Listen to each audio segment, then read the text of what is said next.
Bueno, ahí vamos a ir viendo nuestra materia, lo que tenemos para hoy día poder compartir eh, sobre Cristo, Cristología. Vamos a comenzar nomás la clase ya con los contenidos, con lo que tenemos que conversar sobre Jesucristo. Jesucristo es el nombre más utilizado. Hay varias veces que aparece el nombre de Jesucristo y que viene a ser como una composición de el nombre Jesús y el título Cristo, ¿no? Hay dos cosas diferentes en el sentido de nombre y título, ¿no? Cuando hablamos del nombre es el nombre propio, en este caso Jesús, y el título lo es Cristo porque es el ungido del Señor y tiene una función. Ya no es el nombre personal, sino por eso se llama título, en el sentido de que está asignado a él. Entonces, Sproul, un teólogo canadiense de origen inglés, habla acerca de Jesucristo, que necesitamos a Cristo, el verdadero Cristo, dice, porque en la historia del cristianismo han habido muchísimas interpretaciones acerca de él, acerca de Jesús, acerca de Cristo, y han habido temas que han sido bien divergentes en algún momento y otros que son comunes, que se ha entendido desde una misma manera lo que se está enseñando. Entonces, un Cristo nacido, después explica que un Cristo nacido de vanas especulaciones o que está creado para representar modelos en el ambiente filosófico, no resulta. ¿No? Lo que él también le llama un Cristo reciclado, como volver nuevamente a tomar su persona, volver a buscar, volver a hablar, y un Cristo producto de la transigencia no puede redimir a nadie, porque el tema central de la cristología es la salvación, es el sentido sotérico. La palabra soter en griego es salvar, ¿no? Soter. Entonces, por eso se dice soteriológico en el sentido de la salvación. No podemos tener un Cristo deslucido, carente de poder, despojado de su gloria o reducido solo a un símbolo. Siempre el símbolo que más representa es la cruz, pero no podemos solo tener una cruz como un símbolo o algo que se modifica en términos académicos. Eso en verdad no resulta. Y la búsqueda entonces es de una cristología, primero que sea bíblica y luego que represente las razones por las cuales Jesucristo vino a- al mundo, a nuestro mundo. Hablábamos en la clase pasada de algunos, y no sé si alguien vio, por ejemplo, a Bullman, Oscar Bullman, que es uno de los principales planteadores de la búsqueda del Cristo histórico, dejando de lado algunas narraciones del Nuevo Testamento que él piensa que tienen un sentido de mitología o leyenda, que no están construidas sobre la base de un dato histórico, sino de una idea para respaldar algún aspecto del ministerio de Jesús. Bueno, ninguna persona, lo que estábamos diciendo, los estudios a través del tiempo, ninguna persona en la historia ha suscitado tanto estudio, crítica, prejuicio o devoción como Jesús, también conocido como Jesús de Nazaret, ¿no? Ya 2000 años que el tema es muy parecido, muy semejante. La gigantesca influencia de este hombre que sabemos que es el Hijo de Dios lo convierte en el principal blanco de dardos de crítica, ¿no? Con algunos sentidos de lo que tiene que ver con eh, ir mirando y retomando cada cierto tiempo lo que realmente significa la persona de Jesús. No darla por definida, sino como volver, retomar o mirar hacia atrás, etcétera. Pero necesitamos tener una idea clara acerca de quién es Jesús, algo que dijimos anteriormente, que vamos a tratar de ir dando respuesta en la clase. ¿Quién es Jesús? ¿Qué significa? ¿Qué representa? Para nosotros también, porque no es solo el modelo escrito desde las escrituras o la correcta interpretación de lo que dicen los textos del tanto Antiguo y Nuevo Testamento, sino el significado propio en nosotros y en nuestra vida para provocar una verdadera defensa en relación a una apologética en pro de Jesús.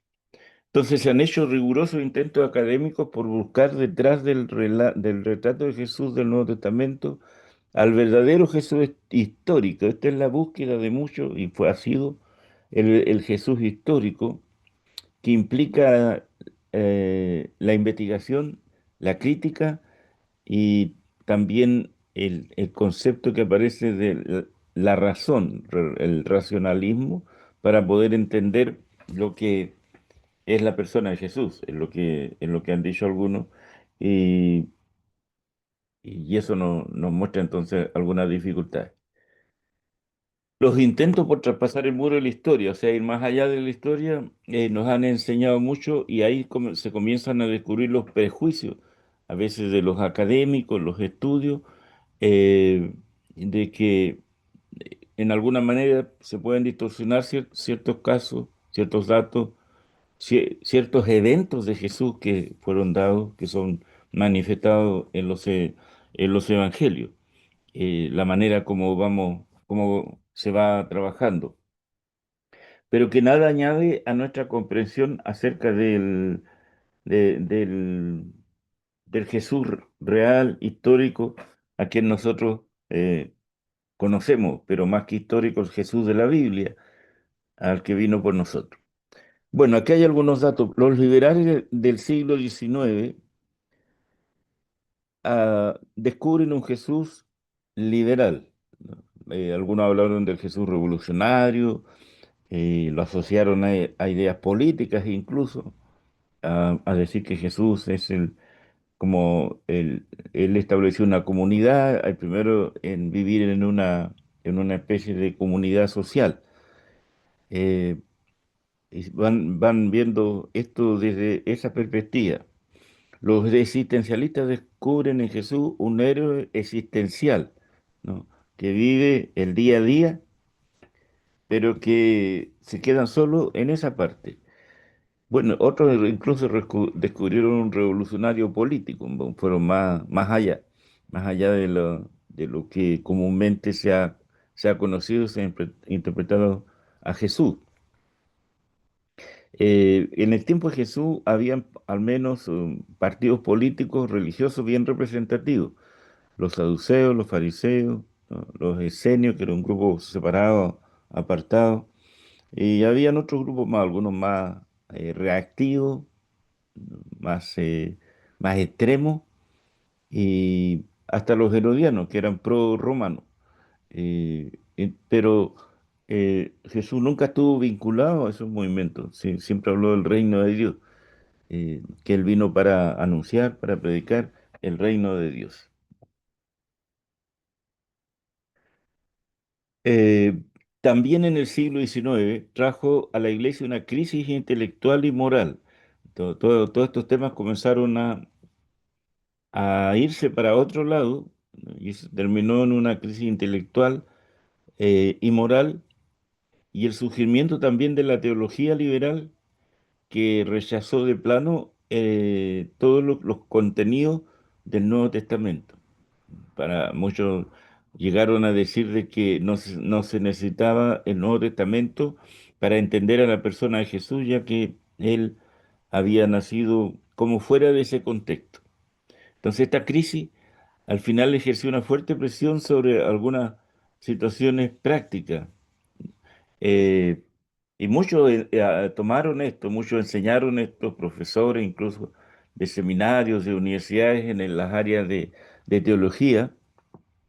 Y la pregunta que surgía: ¿qué opciones hay cuando eh, a veces desde la parte cupular de la iglesia y la parte pedagógica de la Iglesia, ya no se cree en lo que realmente enseña el Nuevo Testamento respecto de Jesús. Eso es lo que decíamos anteriormente, en la primera línea aquí, la crisis intelectual, pero también moral, porque al final cada uno vive como estima conveniente y va a trasladar sus conceptos a esa línea. Entonces, el Cristo en el que creemos, el Cristo en el que confiamos, debe ser verdadero si hemos de ser redimidos, porque la base de la venida de Jesús es redimir, salvar. Él dice, yo no he venido para servir, o sea, no he venido para ser servido, sino para servir. Y cuando después le critican porque se acerca a los pecadores, les habla del Evangelio, les habla del reino de Dios y los llama al arrepentimiento, pero se involucra con personas que estaban cuestionadas socialmente desde los conceptos religiosos. Estaban muy en un ambiente así como de mucha crítica. Eh, pero Jesús dice que Él vino, los que están sanos no necesitan médico, ¿no? Él vino por los enfermos y los viene a salvar. Bueno, Él nos puede, solo el Jesús del Nuevo Testamento, el Jesús y el Cristo verdadero es el único que nos puede salvar. Un Cristo falso, ¿no? Porque hubieron Cristos falsos también, o algo que sustituya a Jesús, no puede redimir, no puede salvar. Eso lo dice Pablo también en Timoteo, en 1 Timoteo, a ver si lo encuentro por aquí para leerlo, en el capítulo 2 de Timoteo, el verso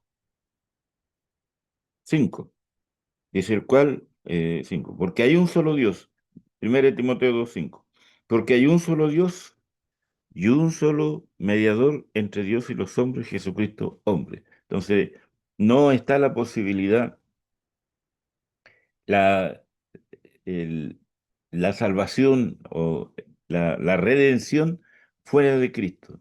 Y también eso es muy importante para poder enfocar el tema de la misión de Jesús y los resultados en la vida del ser humano. Juan da a entender en su Evangelio en el capítulo 20, en el verso 31, de que todo lo que hizo Jesús no se escribió, porque sería muy difícil escribir todo el ministerio de Jesús. Pero estas cosas, dice él, se han escrito para que ustedes crean que Jesús es el Cristo. Aquí usa los dos. Jesús, el nombre propio, y Cristo, el título, ¿no? El título eh, por lo cual él viene como ungido para desarrollar su tarea a la cual el Padre lo había enviado. Entonces, Jesús es el Cristo, el Hijo de Dios, y para que al creer se tenga vida eterna. La, la posibilidad y la solidaridad de Jesús. La palabra solidaridad se usa mucho en términos de la obra de Cristo en favor nuestro, al ser solidario con nosotros, al entregar su vida por, por, por, por nuestra salvación, por nuestra redención. Entonces, el siglo XIX, ya que lo hemos mencionado, es un siglo un poquito crítico desde antes, ya viene del 18, en relación a la persona de Jesús, porque se comienza a buscar lo que ya hemos dicho, el Cristo histórico. Y para encontrar el Cristo histórico, comienzan las afirmaciones de que el Nuevo Testamento no es suficiente para revelar a la persona de Jesús, sobre todo en el ambiente histórico. Y de ahí comienza entonces a despegarse un poquito algunas tendencias y a resucitar algunas que venían de la antigüedad, como algunos conceptos de los arrianos, que no creían ni en la divinidad de Jesús, veían a Jesús como un hombre, como un profeta, y no tanto como el enviado, el Hijo de Dios que venía para salvar a la humanidad. Jesucristo. Entonces vamos a ver aquí algunas cosas en relación a este pasaje. La palabra Cristo o Cristo proviene del griego, que significa ungido, y que trae raíz también desde el Antiguo Testamento y que tiene el mismo significado, ungido, y corresponde al hebreo a una traducción que es Mesías. Eh, y de eso, de hecho, vamos a mirar algunas cosas del Antiguo Testamento sobre este gran concepto mesiánico, conocido como el concepto mesiánico, que es el anuncio, las evidencias que Cristo iba a venir. El ungido, entonces en hebreo Mesías, y si tuviéramos que traducir el nombre y el título, que sería entonces al español, Jesús sería el nombre Mesías, Jesús el Mesías. Pero le decimos Jesús el Cristo por la traducción griega más tarde de la palabra Cristo, y se transforma entonces ese título Mesías. Con este título estamos haciendo una confesión de fe de que Jesús es el ungido de Israel, esperado por tanto tiempo. Una visión, ahí hay una visión escatológica de Jesús desde el Antiguo Testamento, porque se espera que venga. Hay algunos diálogos en el Nuevo Testamento, sobre todo en el camino de Maús, cuando dice nosotros esperábamos que viniera tomando esta idea, el Salvador que redimiría a su pueblo. Aunque por eso que en el Nuevo Testamento se considera que el nombre es Jesucristo, que es la misma idea de Jesús como nombre propio y ungido como título, o Jesús el Mesías, que sería el mismo sentido, y por eso se transforma en Jesucristo y es el nombre o la palabra que más se usa para hablar, una de las que más se usa para hablar de Jesús, de Jesús. Ya sabemos, Cristo se percibe como un nombre y puede que se pierda su plena significancia, pero más que un nombre es el ungido, el escogido, porque el nombre es Jesús, el propio, el nombre propio. Es lo que le dice el ángel a María, se llamará su nombre. Entonces Jesús es su nombre, pero Cristo es un título y se utiliza con mayor frecuencia, ¿no?, que cualquier otro título para Jesús en el Nuevo Testamento, Jesucristo. Por eso que es muy importante en ese sentido porque se une. De aquí van a salir después conceptos bien especiales, como por ejemplo de que los nombres representan los aspectos de la naturaleza de Jesús, la humana y la divina, ¿no? Se va a ir dando aquello también para ir conversando. Bueno, respecto de esto, primero, un gran número de personas anhelaba el cumplimiento, que era de las profecías del Antiguo Testamento, sobre la venida del Mesías. Aquí, esta es la visión política que tenían muchos judíos respecto de que este Mesías que venía derrocaría el gobierno romano y restauraría la independencia de Israel. O sea, de antes que Jesús naciera, ya había una idea no centrada, no central, como es la idea del Mesías o de Jesús, que venía también con otros nombres como el sol de la mañana, etcétera, que venía para traer paz, para producir algo muy, muy diferente. Aquí hay un gran número de personas que anhelaban el cumplimiento de esto, de ver al Mesías, pero un Mesías guerrero al estilo de David, que derrocaría el gobierno romano y vendría a restaurar la independencia de Israel. No, es un concepto que es incorrecto en cuanto a lo que es el mesianismo del Antiguo Testamento. El mesianismo del Antiguo Testamento tiene un concepto de restauración, pero en términos espirituales de la nación en cuanto a su relación con Dios, del establecimiento del gobierno de Dios sobre la tierra, en ese sentido, pero no en términos de nación o de buscar la independencia nacional como los judíos, muchos y la gran mayoría la anhelaban mucho en ese tiempo. Segundo, otro aspecto del concepto del Mesías era el siervo sufriente. Y este sí era un concepto que se comenzó a desarrollar sobre Jesús, el que iban a ser eh, poco a poco y que en el tiempo vino siendo más fuerte y que Isaías instaló un concepto, especialmente en el capítulo 53 sobre el cielo suficiente de Israel, que llevaría los pecados del pueblo. Y aquí ya se entra en el camino correcto hacia dónde, porque es un profeta el que comienza a hablar en relación a eso. Y en ese sentido, los versos más claros serían Isaías 53, los versos 3 al 5 por ejemplo. Todo el capítulo está hablando de ello, pero en este caso serían los versos 3 que tienen una idea. A ver, por aquí tenemos los textos.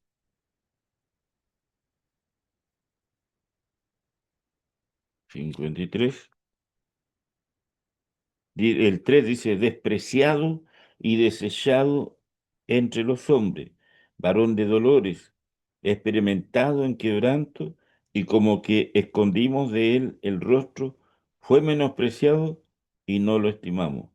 Ciertamente llevó él nuestras enfermedades, sufrió nuestros dolores, y nosotros le tuvimos por azotado, por herido de Dios y abatido. Mas él herido fue por nuestras rebeliones, molido por nuestros pecados, y el castigo de nuestra paz sobre él, y por sus llagas fuimos nosotros curados. Ahí entonces está el enfoque bíblico. Este sería como el corazón del mesianismo en el Antiguo Testamento, entendiendo a Jesús de la manera como está en Isaías.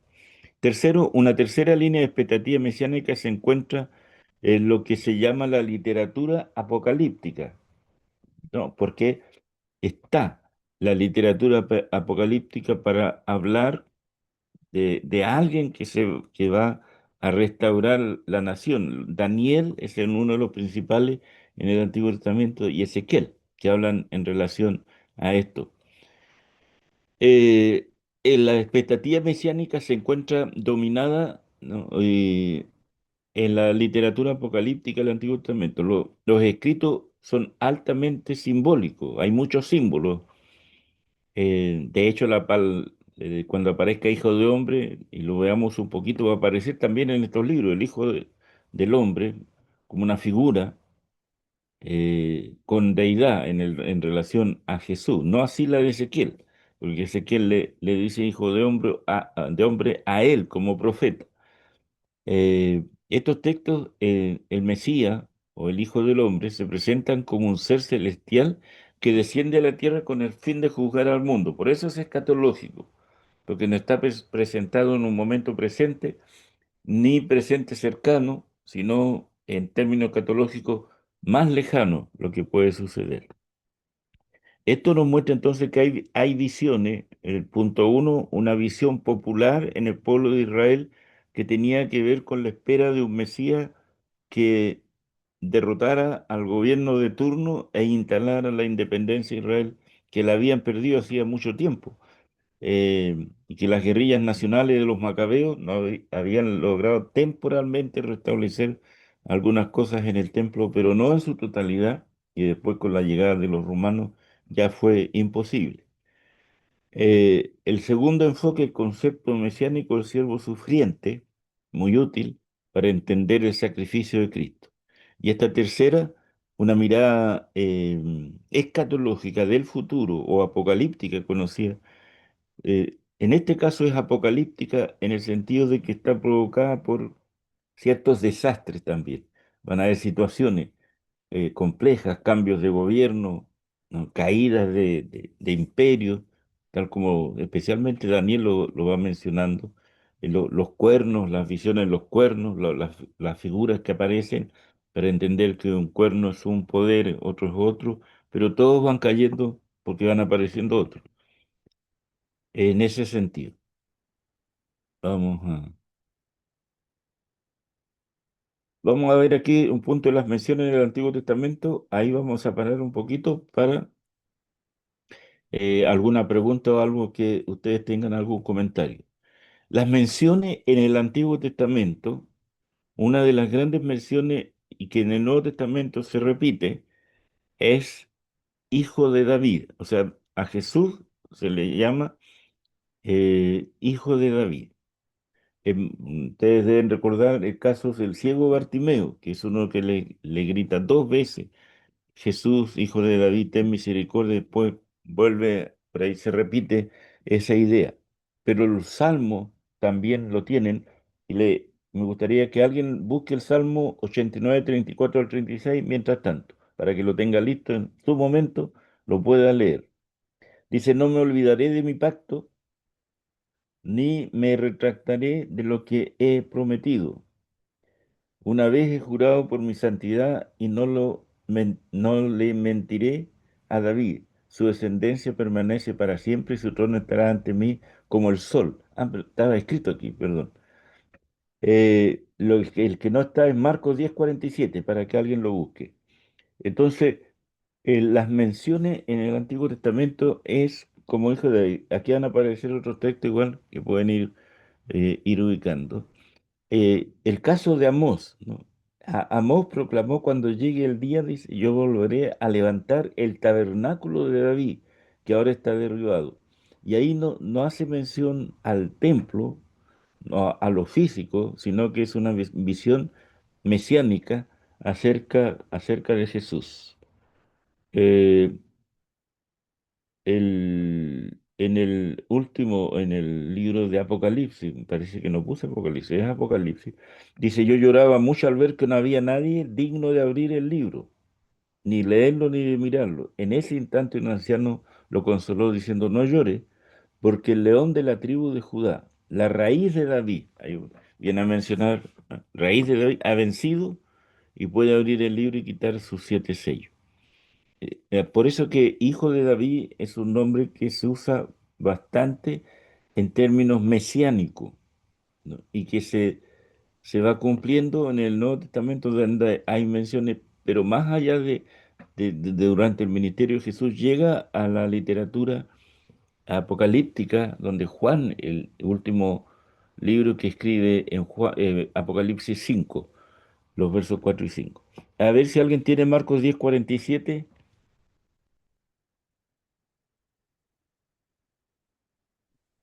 Y oyendo que era Jesús Nazareno, comenzó a dar voces y a decir, Jesús, hijo de David, ten misericordia de mí.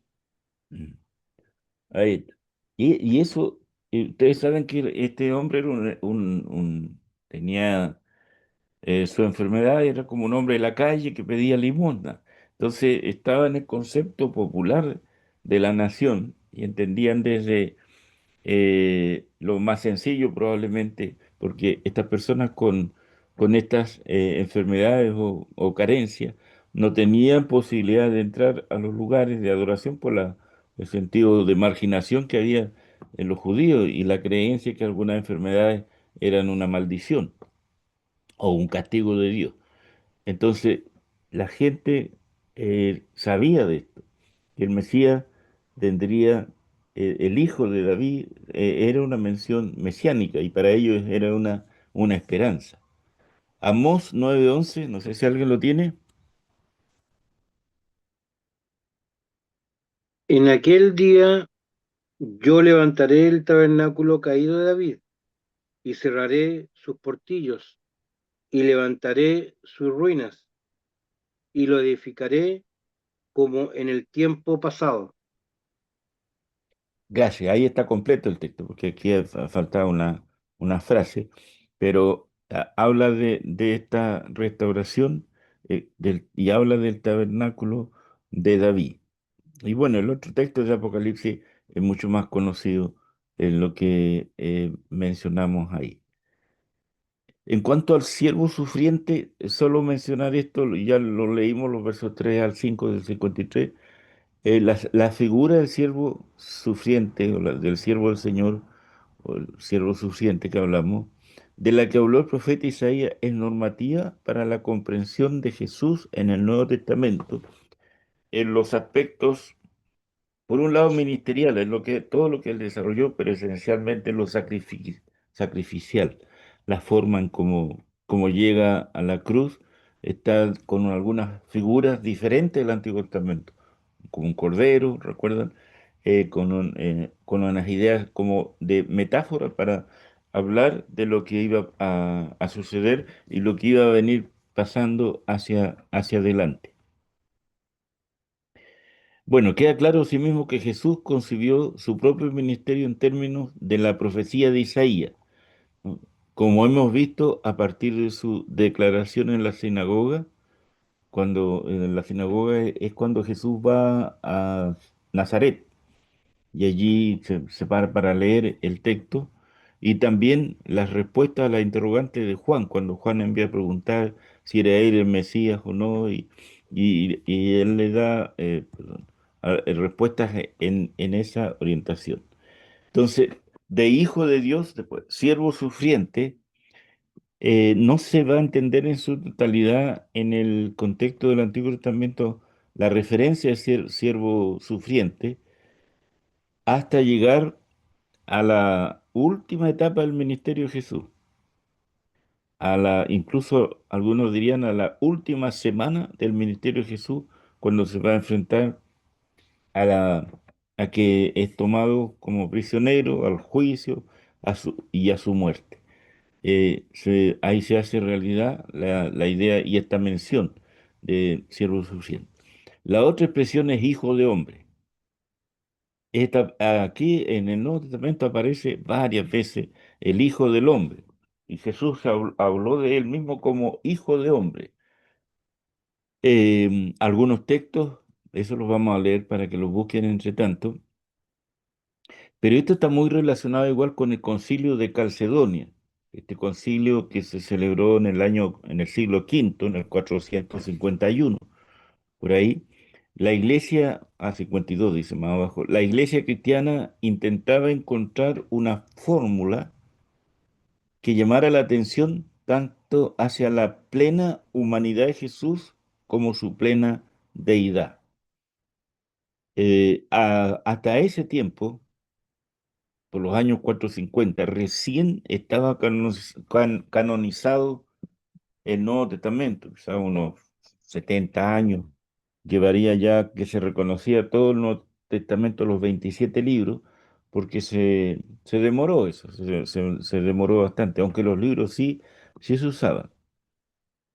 Entonces también, producto de eso, se había mirado mucho hacia el Antiguo Testamento para entender bien a qué se referían estas figuras, porque hijo de hombre no es un concepto absolutamente nuevo testamentario, también aparece desde el Antiguo Testamento con Daniel, ¿no? Y algo que menciona Ezequiel, pero ya dijimos que está más asociado a su persona.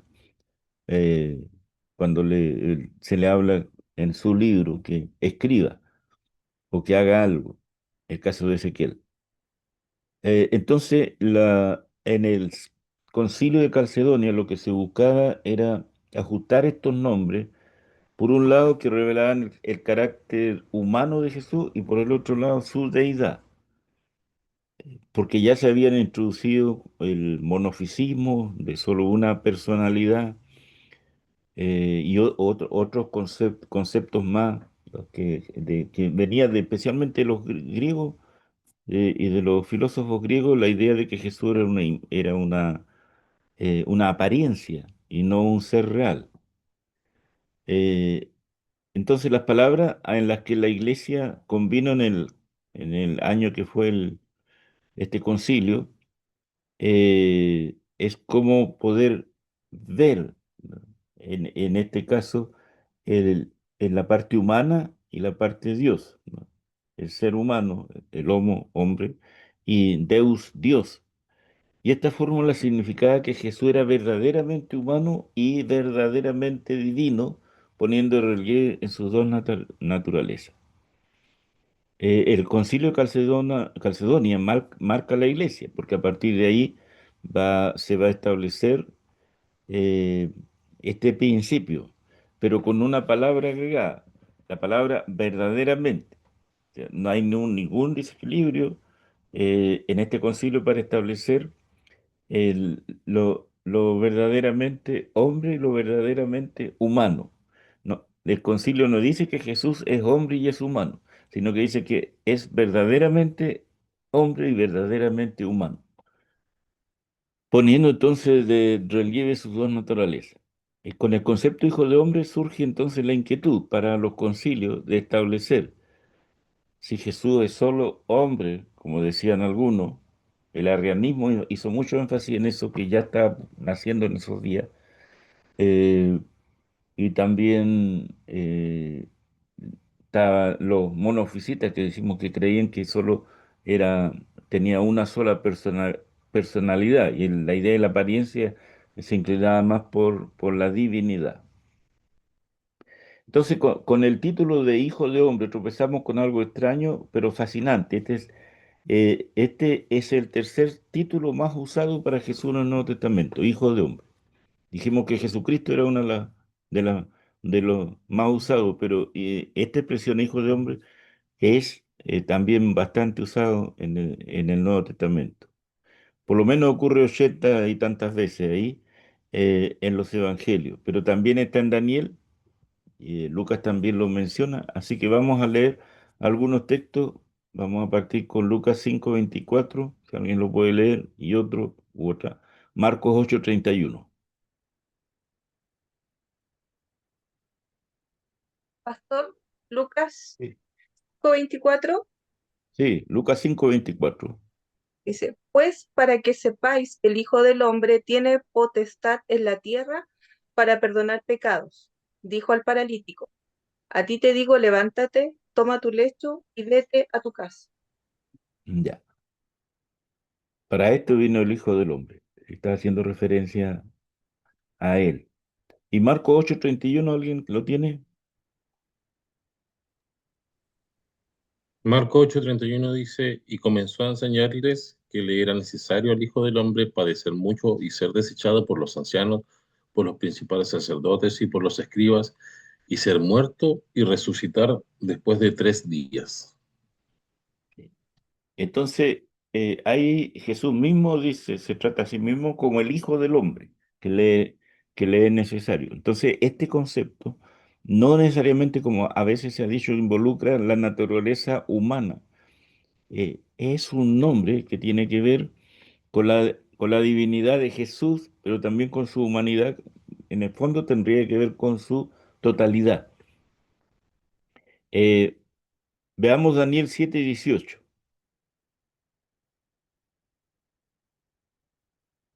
Si alguien lo tiene, Daniel, para que veamos un texto del Antiguo Testamento.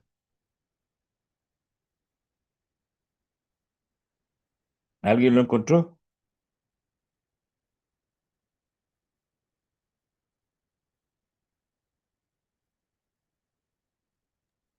Daniel 7:18. Después recibirán el reino de los santos del Altísimo y poseerán el reino hasta el siglo eternamente y para siempre. Daniel 7:18. A ver, déjame ver que no vaya a tener equivocada la cita ahí.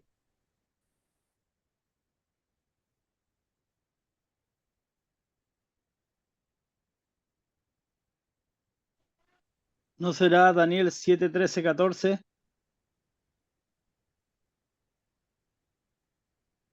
Sí, ese, 13:14. Léalo si lo tiene. Lo leo. Miraba yo en la visión de la noche, y he aquí con las nubes del cielo venía uno como un hijo de hombre, que vino hasta el anciano de días y le hicieron acercarse delante de él. Y le fue dado dominio, gloria y reino, para que todos los pueblos, naciones y lenguas le sirvieran. Su dominio es dominio eterno, que nunca pasará, y su reino uno que no será destruido. Amén. Amén. Y dice entonces el 13 que venía como un hijo de hombre, como eh, en la visión, en lo que él escribe, como un hijo de hombre. De ahí ya comienza a surgir este concepto, hijo de hombre. Para usarlo, en el caso de Ezequiel se usa para el profeta, y le dice, tú, hijo de hombre, levántate, haz esto, lo otro. Pero en Daniel habla de, es tiene que ver con el mesianismo y tiene que ver con un anticipo de la persona de Jesús. Tiene que ver con ello. Acá vamos el Hijo del Hombre. ¿Por qué usó Jesús el título de Hijo de Hombre? Un término de una pregunta.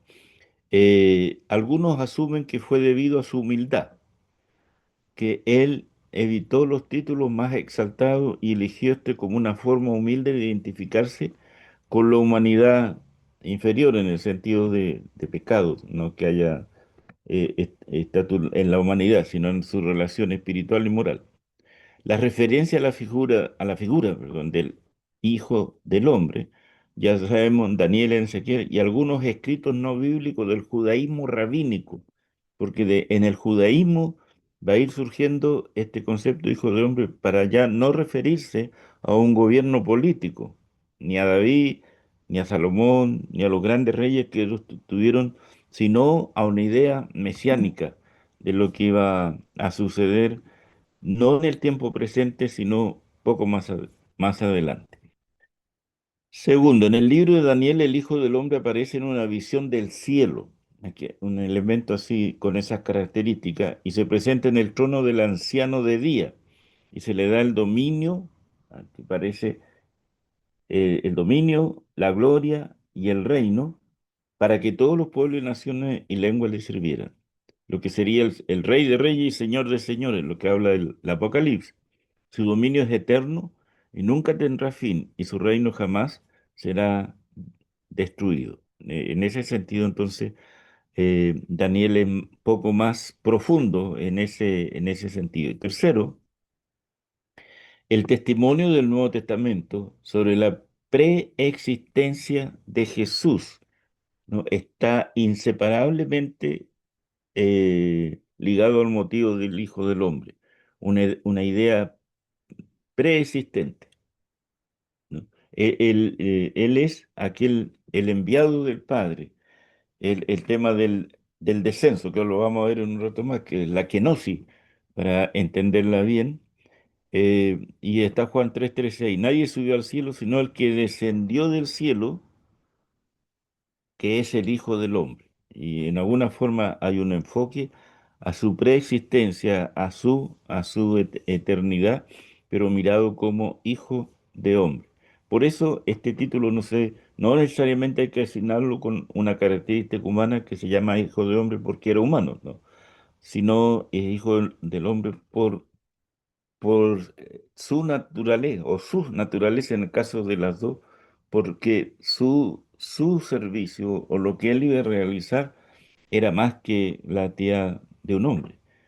Y por eso Daniel ve la visión es celestial, semejante a la del Apocalipsis, tiene cierta semejanza con ello, con lo que se está mencionando. Bien, hasta aquí no sé si hay alguna consulta o algo, alguna cosa que agregar, algún comentario, pero lo que podríamos decir hasta aquí es que hay una visión desde el Antiguo Testamento sobre Jesús o el Mesías, como queramos llamarle, y que estos nombres, Hijo de Dios, Hijo del Hombre, el Mesías sufriente, no son solamente del Nuevo Testamento, sino que se van ya enraizando, sobre todo en el ambiente profético del Antiguo Testamento, para ir proyectando una imagen cada vez más nítida acerca de quién iba a ser Jesús, el que iba a nacer. Después Isaías va a hablar, un hijo nos es dado, ¿no? Un hijo nos es nacido, o el príncipe de paz, con mucho más claridad de lo que eran algunos otros textos. Bien, queda el espacio para algún comentario. Pastor, una pregunta.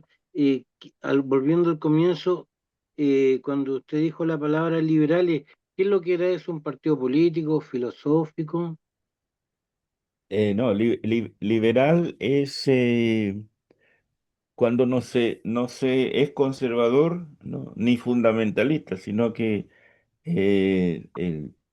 No, en la vía liberal es la que no está sujeta a código, se vive así nomás, o se entiende así, se puede ser un cristiano nominal, pero no se sujeta a las enseñanzas de la Biblia, el liberal. Pero en ese caso, en el caso de cómo lo mencioné, sería liberal en forma de pensamiento, que piensan libremente y no se sujetan a una estructura del contenido bíblico, sino de ¿Quieres alguna juguito, manera, hijo? como sea.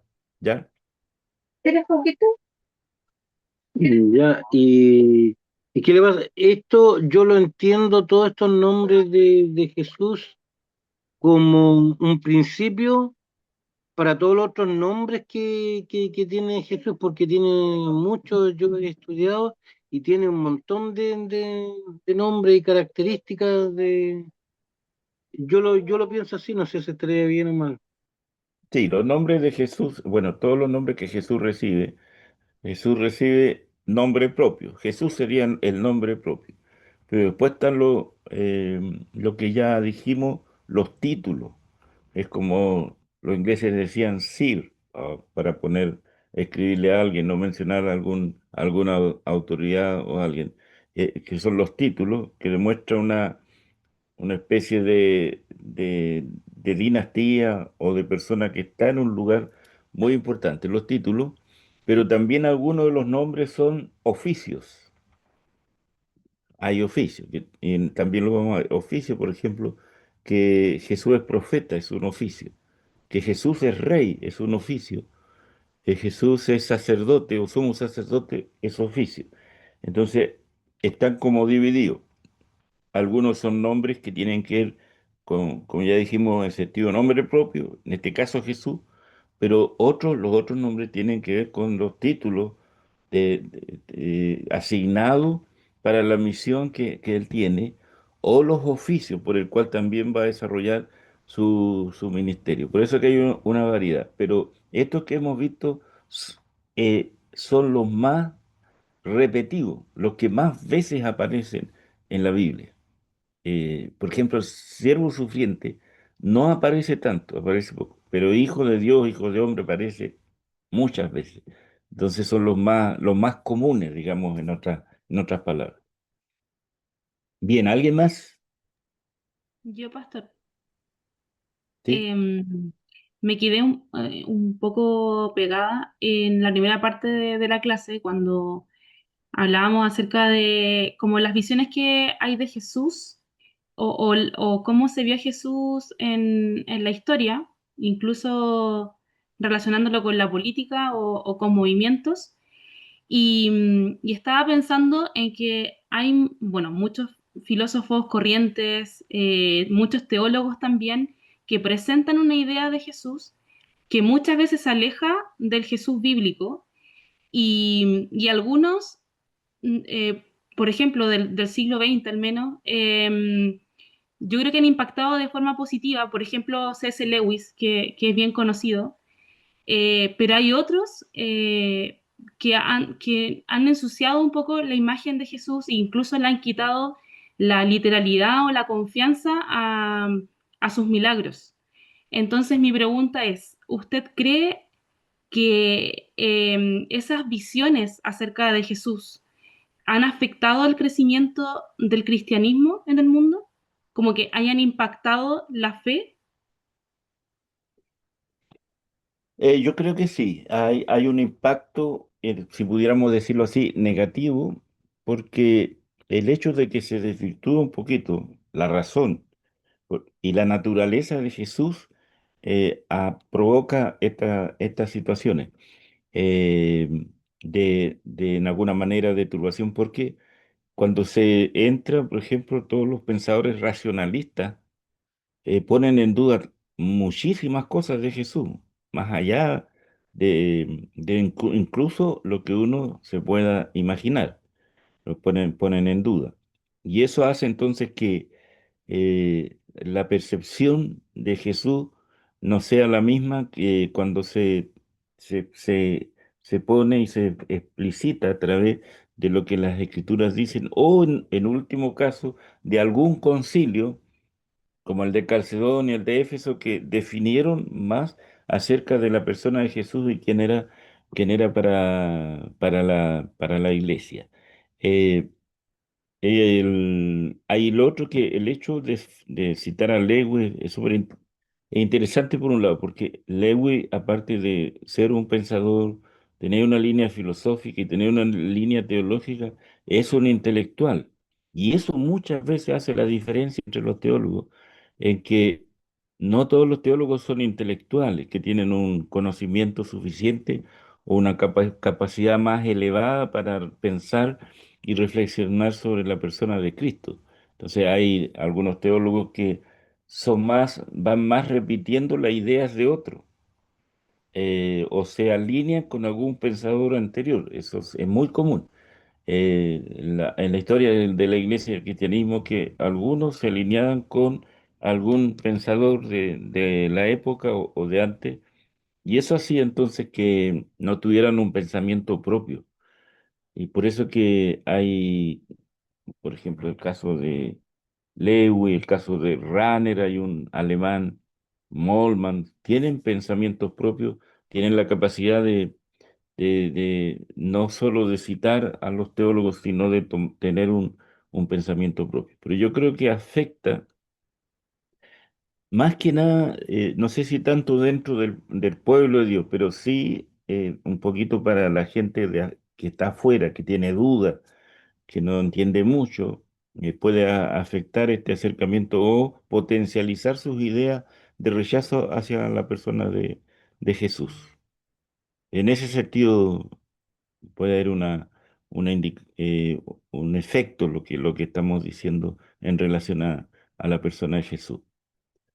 Eh, el- y siempre cada tema, hay gente que se identifica, por ejemplo, Bullman, no Molman, Bullman, que uno de los que habla de que hay que buscar y descubrir el Cristo histórico y que deja de lado varios conceptos no cree en la resurrección. Ya hablamos de Bullman directamente, no cree en la resurrección. Cree que Jesús nació, desarrolló su ministerio y murió. Hasta ahí llega él porque no cree en la siguiente parte, no tiene el discurso de Pablo, que principal predicación paulina es la resurrección, es la fortaleza de su mensaje, el Cristo resucitado. Y por eso dice que cuando, uno de los ejemplos más claros en Atenas, por ahí cuando ya empezó a pasar hacia la parte de Europa, cuando llegó en Asia Menor, bien adentro de Asia Menor, cuando ya hablaba acerca de la resurrección, dice que lo dejaban solo hablando porque no le creían. Eh, Porque Pablo basó su mensaje en la resurrección, gran parte, el Cristo resucitado. Bueno, lo otro es que todos estos pensamientos se van dando por etapas. Por ejemplo, la primera etapa es un pensamiento más apostólico, es más práctico, más pragmático, porque es como la fuente directa de los que estuvieron con Jesús. Pero cuando ya se entra la época, la patrística que se llama, cuando aparece Irineo, Orígenes y otros patrísticos, por ahí comienza a verse otro tema dentro del cristianismo, que son las escuelas. Y ahí es donde surge el tema, son las escuelas. Alejandría se transforma en una escuela influenciada por el pensamiento griego, en alguna manera. Em, Tenemos después otros lugares como Antioquía, que tenían una escuela mucho más cercana al Nuevo Testamento, porque después de Jerusalén fue de las primeras iglesias que se hicieron fuertes, con el pensamiento paulino como base. Después Roma, que Roma es una iglesia más piramidal, más episcopal, ponen un papa, etcétera, y se asocia con el gobierno político y llegan a haber algún momento dos cabezas, por un lado el papa y por el otro lado el rey o el emperador, y a veces hay concordancia entre ellos y a veces no, se separan, se pelean, etcétera. Después está en Calcedonia, que se va a transformar, Constantinopla, perdón, en otro centro del cristianismo más ortodoxo, y que después se van a separar justamente por la iglesia ortodoxa. Esas escuelas se repiten después de la Reforma, pero de otra manera, ¿no? Las escuelas racionalistas, las empíricas, y se van así repitiendo y se van produciendo esta diversidad de pensamiento. Cuando surge la Segunda Guerra Mundial, algunos pensadores quedan ahí en el medio, encerrados entre la guerra y la teología que se predicaba en ese momento. Y posteriormente a eso, entre esos después está Lewis, más en una época diferente, está antes Bonhoeffer, que se encuentra en medio de la guerra, encarcelado, que tiene varios textos súper interesantes. Aquí, y para cerrar esto que estaba comentando, de la pregunta de Valerie, una de las cosas interesantes que trajo la reforma. Y es que Martín Lutero, uno de sus grandes principios es la vuelta de los cristianos a la Biblia, para que den espacio a entender no solo la enseñanza de Jesús desde la perspectiva bíblica, y también para que no se estén sustentando en los pensamientos de otros, sino por eso él comenzó a traducir la Biblia, porque consideró que había que retornar a la Biblia y sacó el principio de que todos los creyentes tienen acceso a la palabra de Dios y que la interpretación que hagan de ella, mientras esté guiado bajo la dirección del Espíritu Santo, va a ser apropiada y buena para la vida del creyente, porque va a tener una correcta interpretación hacia los demás, hacia él y también hacia los demás. Calvino vino a ratificar también ese principio. Juan Calvino, el de que estaba en Suiza, en Ginebra, también, y otros reformadores ingleses más tarde. Después se comienza a perder un poquito esa idea porque surge, ya hemos dicho, el racionalismo. Eso podría decir, pero creo que afecta, porque es lo que dice Pablo en lo que leímos de 1 de Timoteo 2:5, en ninguna otra hay salvación, porque ya los judíos hablaban la necesidad de guardar la ley para la salvación, la necesidad de circuncidarse para la salvación, y los griegos andaban hablando otras cosas relacionadas con su cultura y creencia, no todos, algunos. Un aspecto más hijo de Dios, ¿no? Todos nosotros sabemos que en el bautismo de Jesús se abrieron los cielos y se oyó la voz de Dios diciendo, este es mi Hijo amado, en quien me complazco. Mateo 3:17. Y en otro lugar el Padre declaró desde el cielo, este es mi Hijo amado, escúchenlo. Entonces, de este modo, este título, que se llama título en este caso, conferido a Jesús, se llama desde, desde lo alto, en el sentido de que es hijo de Dios. Eh, Se hace esa mención. Ahí solo mencionamos eso.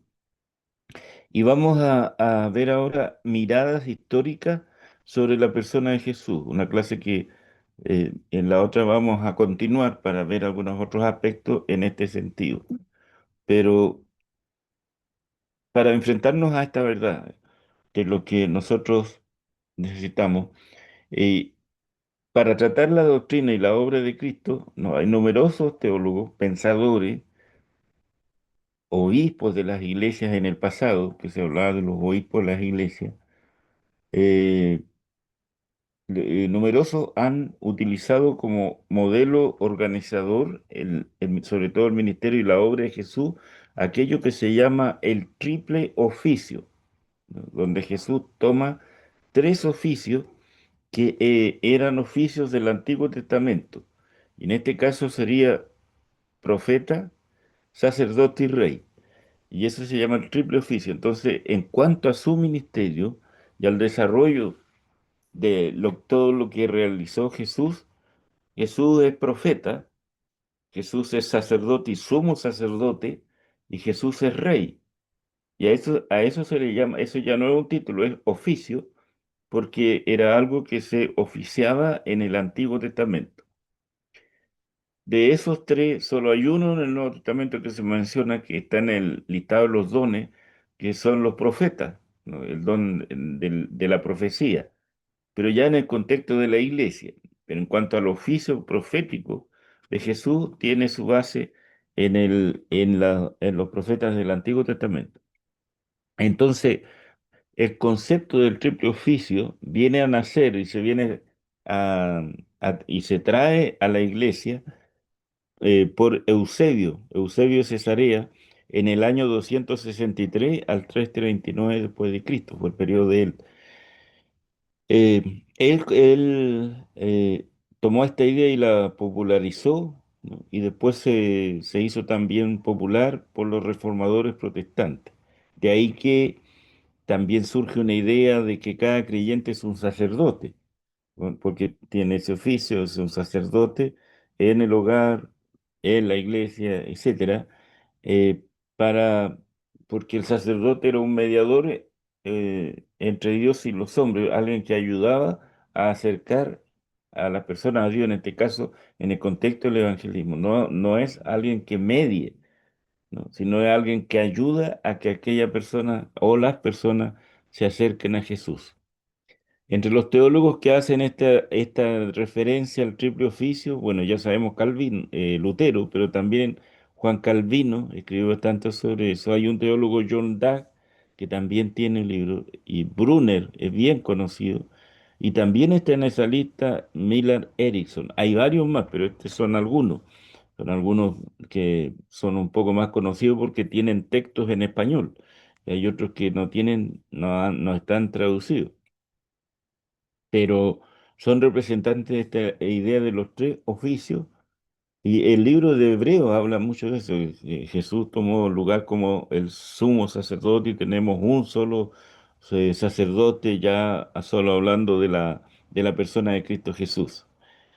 Eh, Aunque en este estudio acá no hablamos tanto de los oficios como un esquema que pueda organizar todo lo que es el ministerio de Jesús, pero sí es una referencia muy importante porque tiene que ver con lo sacrificial, o sea, que Jesús va a morir, va a traer el mensaje desde en esta perspectiva profética que decimos, va a oficiar su sacrificio y va a gobernar, y que el reinado está en términos del presente, Jesús es rey, nuestro rey en términos espirituales, pero en términos escatológicos gobernará sobre las naciones.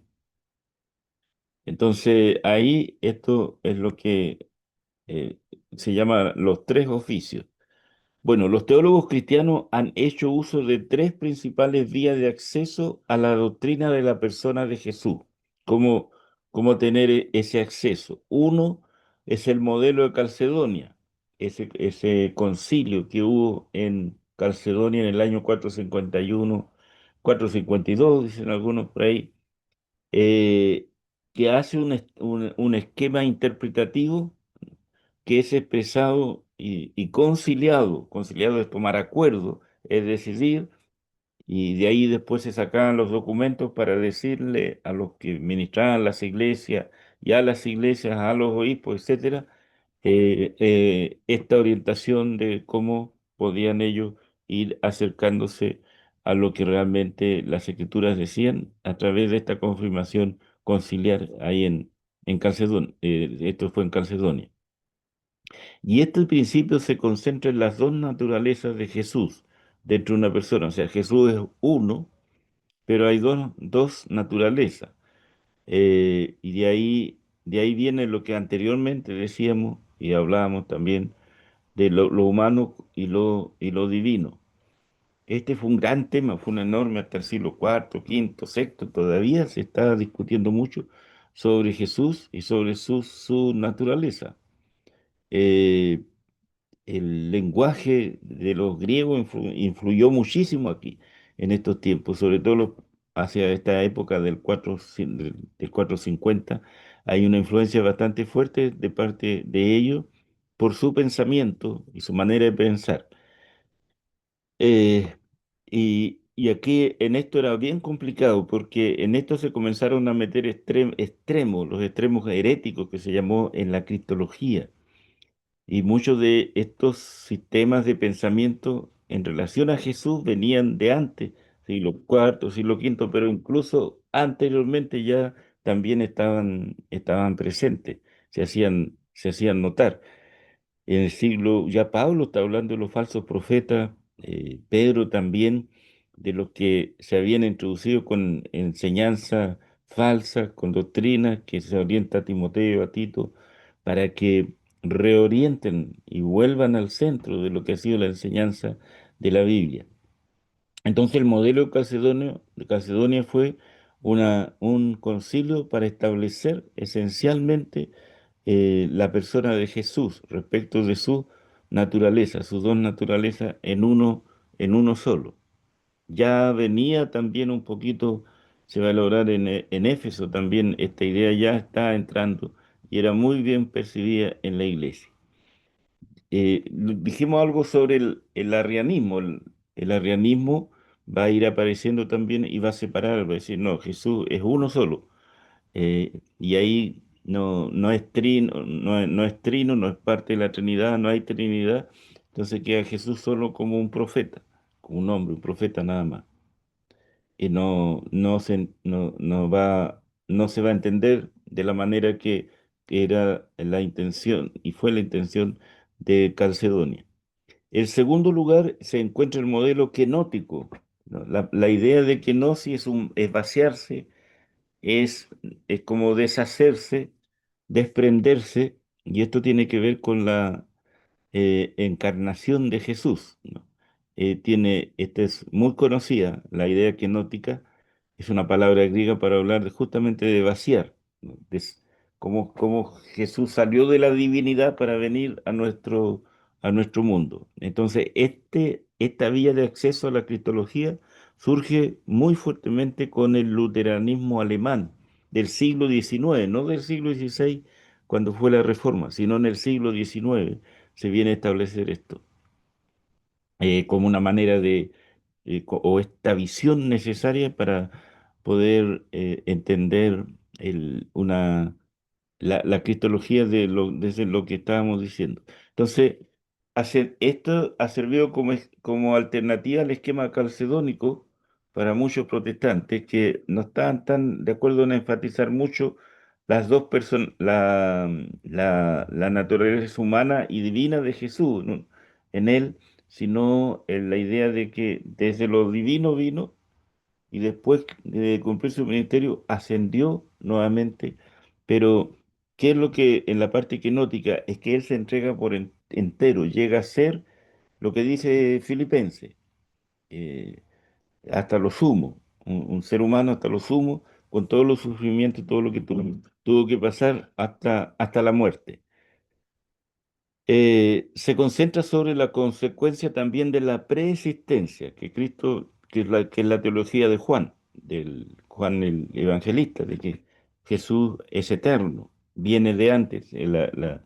Y esta preexistencia, entonces, el autodespojamiento, que Él se, se despoja a sí mismo y viene a nacer en Belén.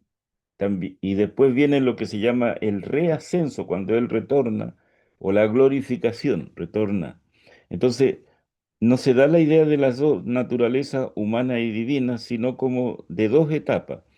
La etapa de descender, de bajar, y la etapa de ascender. Entonces, en su modo divino o en el modo humano, es el mismo Cristo, es el mismo Mesías, es el Salvador, el que tiene la divinidad, el que vive como humano, pero que realiza su obra. Calcedonia como que lo especificaba un poquito más en cuanto a las naturalezas. Eh, entonces, el autodespojamiento descendiente la encarnación que hablamos, eh, y la autorrealización ascendente es la victoria sobre la muerte, o lo que llamamos también la resurrección y la ascensión al cielo, a la diestra del Padre, como lo expresa al ascender. Entonces, esta es una temática principal de la cristología, que fundamentalmente se trata de una vía de acceso histórico, no tanto como una idea muy metafísica, como a veces se ha querido tomar, sino que hay un acceso al Cristo histórico, pero también hay un acceso al Cristo divino, que es el que viene por nosotros, el que viene a entregar eh, su vida, ¿no? La metafísica tiene que ver más con con el cosmos, con la como visión, con la idea de, algunos hablan, porque también uno de los nombres de Jesús es Logos, con la idea del Logos, o mención, no nombre, perdón. En tercer lugar, en cuanto a esto, existe la alternativa de dos modelos que se concentran sobre un punto de partida, que está dado en el siglo XX, ¿no? Mucho más cercano a nosotros, que se llaman modelos cristológicos, que proponen dos opciones para la cristología. La primera opción es que la doctrina de Jesucristo comienza con el logo, eso es Juan 1:1, ustedes deben recordar, o con el Hijo preexistente que lleva y que va a conducir al Jesús humano histórico, porque el logo se va a hacer la palabra y la palabra va a ser hablada para que el ser humano lo pueda entender. Entonces, desde esa perspectiva se llama modelo, ¿no? El modelo del logo. Y luego la segunda perspectiva, la primera es que esto comienza con el logo, o sea, el eterno, el persistente, que es el concepto de la divinidad. Y la segunda es la doctrina que comienza con el Jesús humano y histórico, que lleve a los aspectos trascendentes de la cristología. Se habla de trascendente porque sale de su lugar, viene. Y de trascendencia pasa a inmanencia, a ser parte de la historia. Esto se le llamó los modelos alternativos del siglo XX para entender a la persona de Jesús, para poder entenderla bien, poder también no solo entenderla, sino llegar a un conocimiento más profundo acerca de la persona de Jesús. Ahí se termina. Pero lo que iba a decir ahora, por ejemplo, algunos de los métodos anteriores que vimos, aquí vimos estos tres, eh, son en alguna manera, partiendo con el modelo de Calcedonia, tienen pequeñas diferencias, no son grandes diferencias. Son, podríamos decir, modelos que se ven desde una perspectiva que puede ser diferente, pero que tienen ciertas analogías y cumplen el objetivo de entender quién es Jesús. Por ejemplo, las dos naturalezas. Sabemos lo divino y lo humano presente. Lo otro, lo que vino del siglo XIX, con el luteranismo o los alemanes, lo del despojamiento o el descenso y la glorificación, el ascenso que se llamaba, que también tiene los vínculos con lo anterior. Y en el tercero, que es lo que estábamos diciendo ahora, la idea del logos preexistente, y la idea del Jesús histórico, humano, que después va también a regresar glorificado al Padre. Son dos formas. El racionalismo, lo que se llamó el método crítico histórico, que era muy fuerte en el ambiente racionalista, hoy día, y que ha durado ya bastante tiempo, está siendo cuestionado, ¿no? Está siendo cuestionado y ha aparecido un nuevo enfoque nuevos textos, que se llama la reestructuración del modelo crítico histórico, porque no está cumpliendo su función. Y una de las razones es que han avanzado otras ciencias que han ido permitiendo otras situaciones, como por ejemplo ha avanzado mucho en las últimas décadas y probablemente los últimos 30 años, es el tema de la arqueología, ¿no? La arqueología ha tenido un desarrollo muy grande, se han optimizado las formas de buscar, de descubrir, y han habido entonces hallazgos que han traído algunas cosas que dejan de lado el racionalismo, que ya no se interpretan solo desde ese punto de vista, sino también desde las analogías espirituales. también se llega a ello. Han surgido otras, ha crecido mucho el tema de la antropología, el estudio del hombre y el encuentro de los restos que hay para hacer estudios, que se ha ido avanzando en esa área. Todo lo geográfico, ¿no? Todas aquellas cosas tienen hoy día métodos mucho más científicos que antes.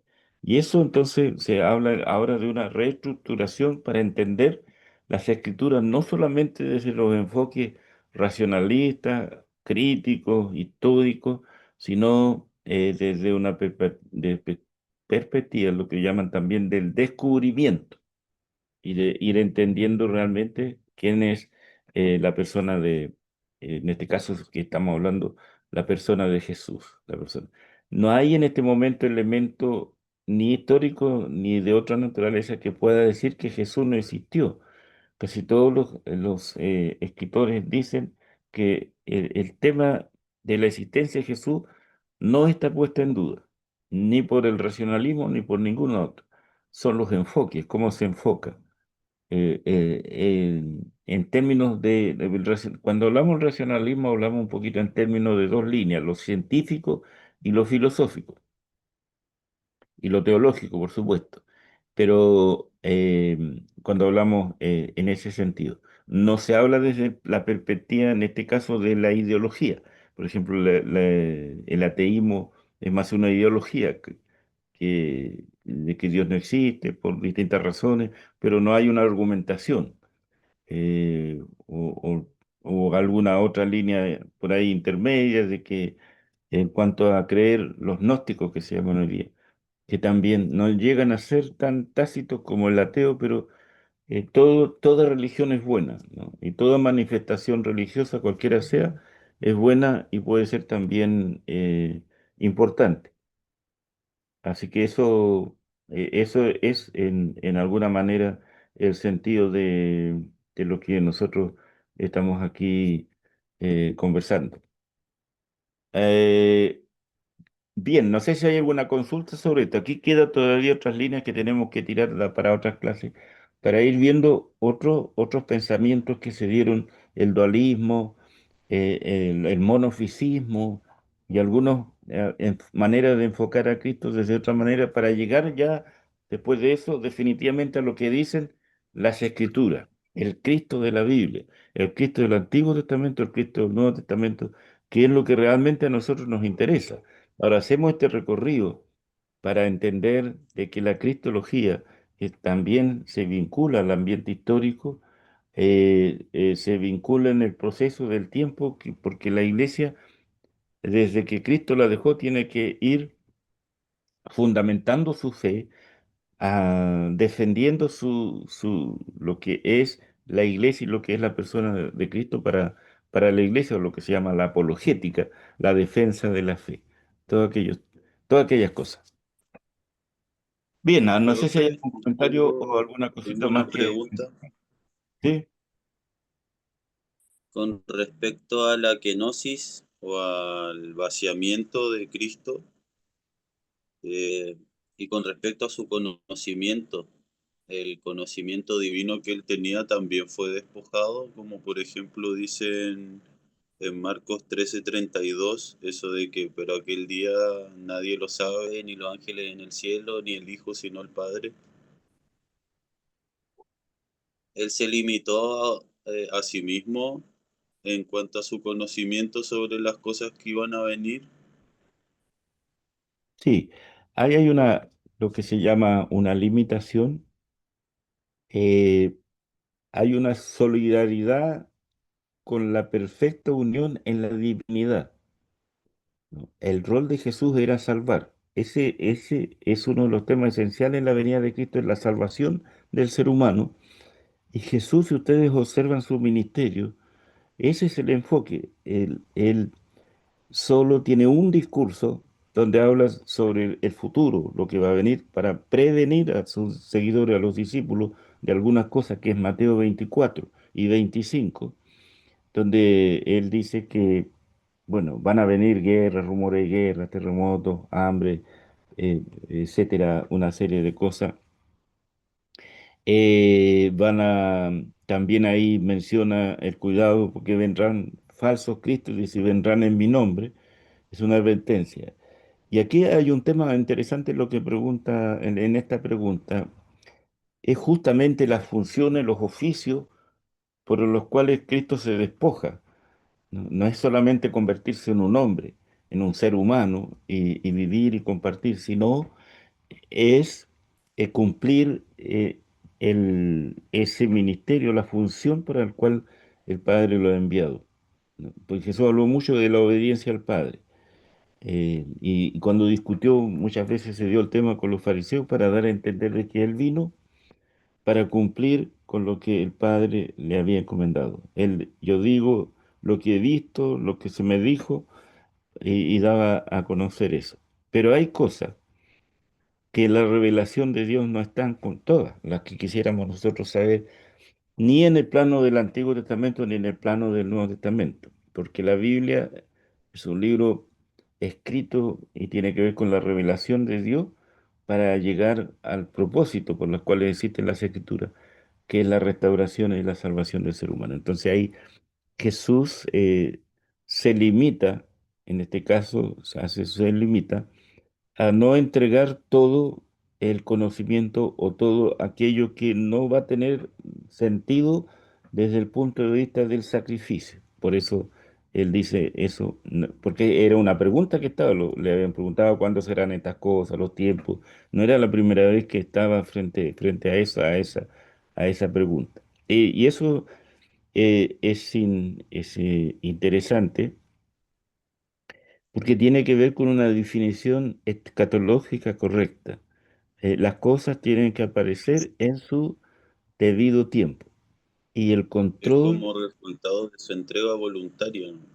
claro, y el control de todas las cosas en la forma como Jesús se reveló y dio a conocer está en el Padre y no en Él. Por eso Él dice, yo hago la voluntad del que me envió.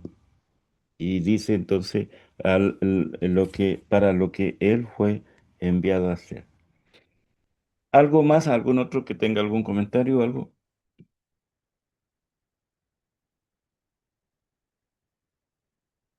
Antes que sea más tarde. Muchas gracias, profe. Bueno, entonces vamos a continuar en la próxima clase para continuar con este tema y ver otras cosas que tienen un carácter histórico, porque es necesario conocer que la iglesia ha tenido fuertes luchas en el tiempo y ha pasado momentos bien difíciles. El cristianismo en general, han habido separaciones grandes, pero la mayoría de las separaciones la, tienen un sentido más político, de gobierno, de iglesia, que en algunas doctrinas esenciales y fundamentales de la fe en Jesucristo, ¿no? Desde la época de cuando comienzan los grupos como a separarse por ahí, de repente algunos ya se habían salido totalmente del camino, pero en la separación del mundo occidental con el oriental o el ortodoxo con la Iglesia de Roma, es más los acuerdos entre los obispos que un ambiente más doctrinario, más de contenido en ese sentido. La reforma del siglo XVI, la idea de Lutero no era ser cismático, no provocar la división o salir de la iglesia, era provocar cambios en práctica, y tanto en práctica y algunas doctrinas de la iglesia para desarrollar mejor la vida del pueblo de Dios y se pueda cumplir el objetivo también de lo que la Biblia enseña. Pero como lo vieron como un levantamiento contra la iglesia, entonces al final Lutero terminó afuera, pero no era su idea esencial, no era esa, era la idea de un cambio y de una reforma, ese era el tema, reformar temas litúrgicos, reformar temas prácticos, reformar temas cupulares de la iglesia, que la cúpula se había transformado en una pirámide autoritaria, de impositiva, más que el cristianismo fuera aprendido y desarrollado desde el conocimiento, el aprendizaje, o desde de ser guiado por el Espíritu del Señor en esa búsqueda y en el cumplimiento de la misión que Jesús había dejado. Muy bien, si no hay más, entonces vamos a cerrar esta clase, este tiempo. Y algunos alumnos se excusaron por temas de tiempo para llegar a la clase, así que estamos en conocimiento de sus situaciones. Así que damos gracias al Señor por esta clase. Ahí después voy a subir los power que les debo, que no he subido, y poder, pero esto continúa, o sea, hay una clase más que tiene que ver con el mismo tema de la cristología, tratando de descubrir. Yo Sproul, no sé si lo han escuchado, es un bastante contemporáneo. Tiene buenas ideas sobre, en teología, y hace crítica a este racionalismo y algunas cosas de la pregunta que hacía Vale en delante de cómo pueden influir en desviar cosas de la fe. Y él es conservador en mucho de su pensamiento. No es tan así como intelectual como otros, pero tiene una narrativa que interesa respecto de cómo él va planteando los temas y los plantea en forma crítica para decir a veces esto no es bueno que se haya mezclado esto con la filosofía, con algunos pensamientos tanto la filosofía gnóstica o griega como la filosofía racionalista de 2 siglos atrás, etcétera. Y va planteando algunas cosas que son bien interesantes. No tiene libros tan grandes, son bien leíbles sus libros. Así que si encuentran algo, voy a ver si se puedo subir algo de Sproul, algo que tiene el sentido teológico, que tiene otros textos para otros temas también, que ha escrito varias cosas. Tiene un librito que se llama Todos somos teólogos. Tiene él un librito también, pero no es el que estaba pensando al decirle sobre leer algunas cosas, pero uno de los últimos que él sacó, Todos somos teólogos, un libro más de praxis que de una teología más desarrollada.